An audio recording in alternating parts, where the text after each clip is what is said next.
Well, Christmas is over. So let's close out December with something that we're all comfortable with. A really scary horror story from our favourite author, Joe Hill. I've been reading online about this story a lot, but I never got around to it. So thank God, good old local library, go down there, find myself a nice copy of Full Throttle because last year I lost my copy of it. F knows where that is. Get a copy of Full Throttle so we can have a look at one of the greatest new horror writers of all time. He's the new generation horror writer who writes with heart, style, and grit, man. And one of his best stories in this collection is called Faun. Now, I keep seeing people mention it, so it's the first thing I flicked to when I grabbed this book back again because I hadn't gotten around to Faun yet. And it didn't disappoint, man. It really didn't disappoint. It's a great horror story. And I'll just get right into it. Spoilers ahead. So, Faun is about a billionaire hunter. And they're out in the African savannah. And there's a hunter's retreat out there, where you pay top dollar for that lion that you want to shoot. That old lion or that old rhino. You got to pay top dollars. And they'll make sure that you get it. You're not just out in the wild, you're on this reserve hunting these poor innocent fucking animals. And this old guy named Fallows, he's who you're sort of introduced to first. He's the old guy, he's been hunting for years, this is what he does. Now he's out there hunting with this family. It's his father named Stockton, his son Peter, and Peter's friend Christian. Now Christian doesn't shoot or kill anything, he just sits there with his sketch pad and pencils and draws all the time. You never see what he's drawing, and he's kind of covers it up a lot, so that's going to come into it, and it does. The dad, Stockton, his son Peter's a bit of a loud, spoiled little shit, and his friend Christian's like this good-looking, cool kid, and they're in their rich school together. The dad's a hunter too, and they've got more money than sense.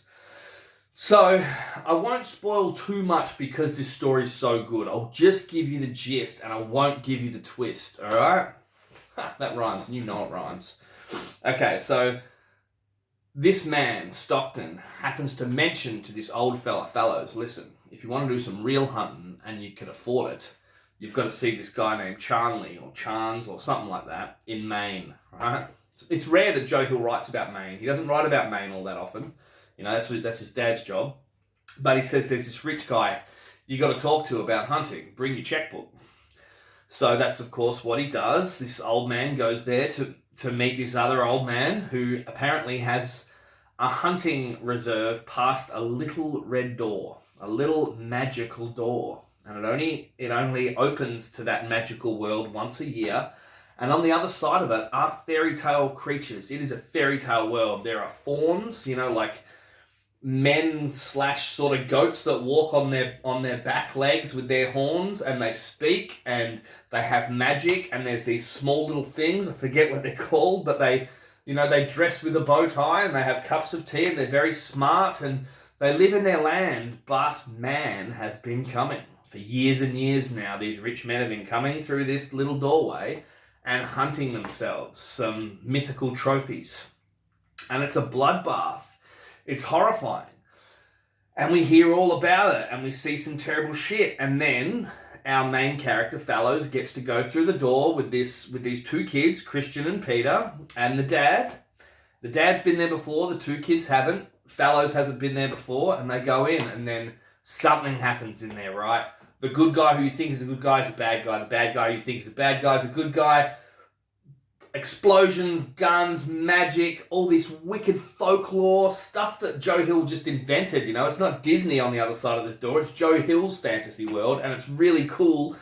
And there's this big revenge thing, and then like a twist after a twist, and just blood and guts, and just this horrific, cool ending that actually has a lot of heart for a book about murdering fairy tale creatures. And that's Faun. And it's only a short story.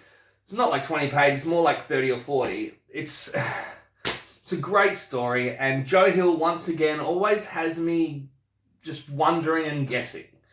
You know, when I read a John D. McDonald book, I know he's going to be so smart, he's going to blow me away, and I'm just going to be like, wow, wow, wow, wow, wow. With Joe Hill, I'm never wowed until the story ends. Then it's like, holy shit, that's what he did. Sometimes it takes me a long time to really give a shit what these characters are saying, or even be able to get the character in my head visually. And yeah, you're always happy at the end of it. But, you know, I'm always thinking, is that more of a Stephen King thing? Is that like because he grew up reading this guy or that guy? And I think it's still going to take me some time to get a beat on Joe Hill, which just shows you how amazing he is. Yeah, Faun, it's a great read. Go out and read it. Don't expect a fairy tale because it is a horror story. Anyway, that'll do. Read some great books, watch some even better fucking movies, look out for one another, and don't take any shit from anyone. So yeah.